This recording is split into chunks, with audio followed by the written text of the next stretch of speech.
So I know that conservation protection dogs is a relatively new field. My feeling is that actually it would really benefit from systematic studies to really kind of figure out these things. So things like, but the difficulty, so I'm saying this because again I think network is the solution.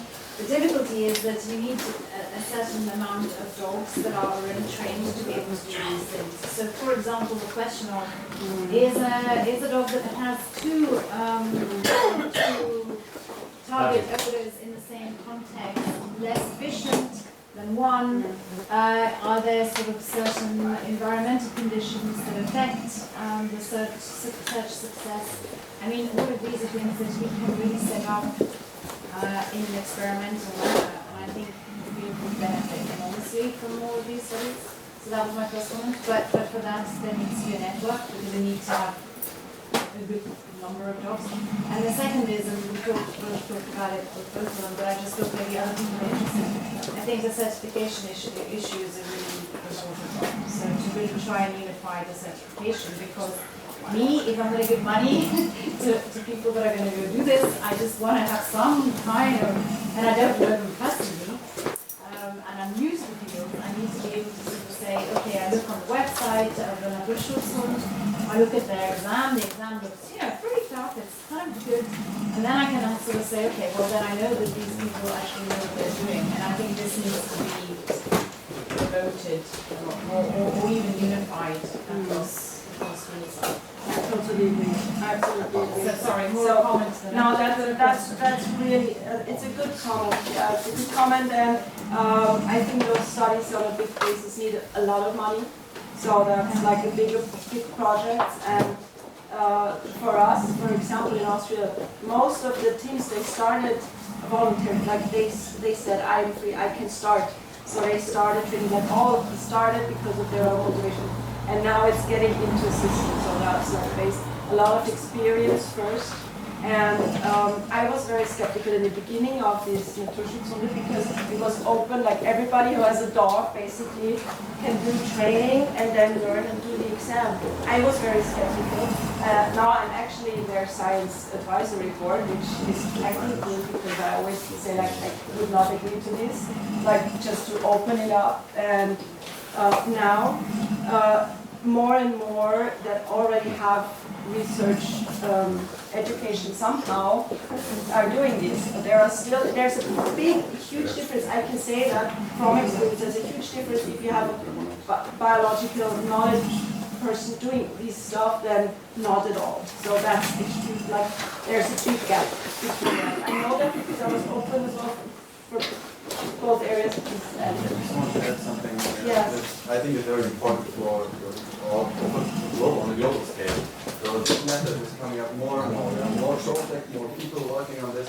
But in my opinion, when you're working on this, you need researchers, scientists who are very much into the speech skills, into the methods of monitoring, and you need professionals in dog handling. We have the PhD and the researchers working on the JACKAL, which is pretty good, but in very many other projects you have only people who are very good with dog handling or researchers who cannot, who have no idea if the dog handlers do a good job.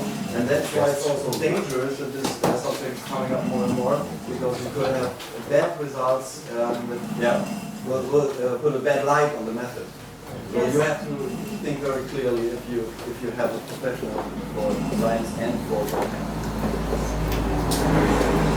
The goal has to be really clear. What is the goal? And also, everybody has to know what the other one can really do, like you said. So it has to be really open.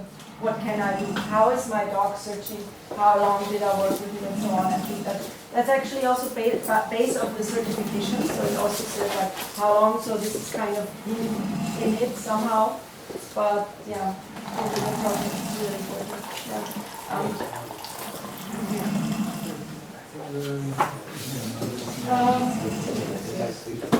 Can I show this one thing about the attractants? So like one, two videos, short videos. Okay. You want to see them? Yeah. I cannot say no. You cannot say no. Okay. So we've been talking about the rubbing, like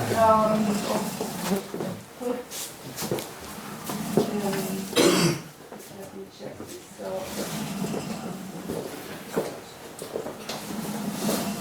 we put some of this white magnet there, and this was in an animal park. The jackal was going crazy, and all individuals that we showed this attracting to, they were going. The first attention was like they were really crazy about it.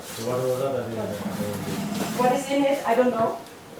Like it's called white magnet. It's a special attraction for. It's from the hunters. Yeah. It's like a smell. It's an odor. It's a very intense smell. We don't know. They don't say. Trade secret. Yeah, it's a secret.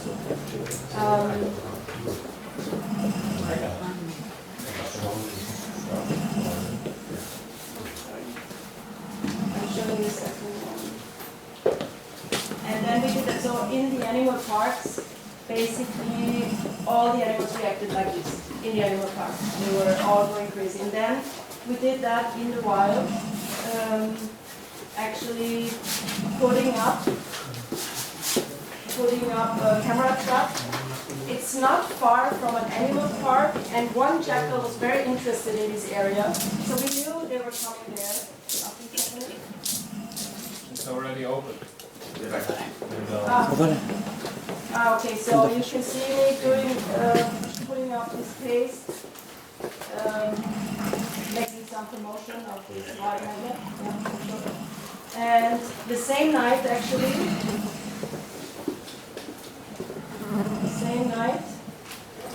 jackal came to this spot. We put some stones there.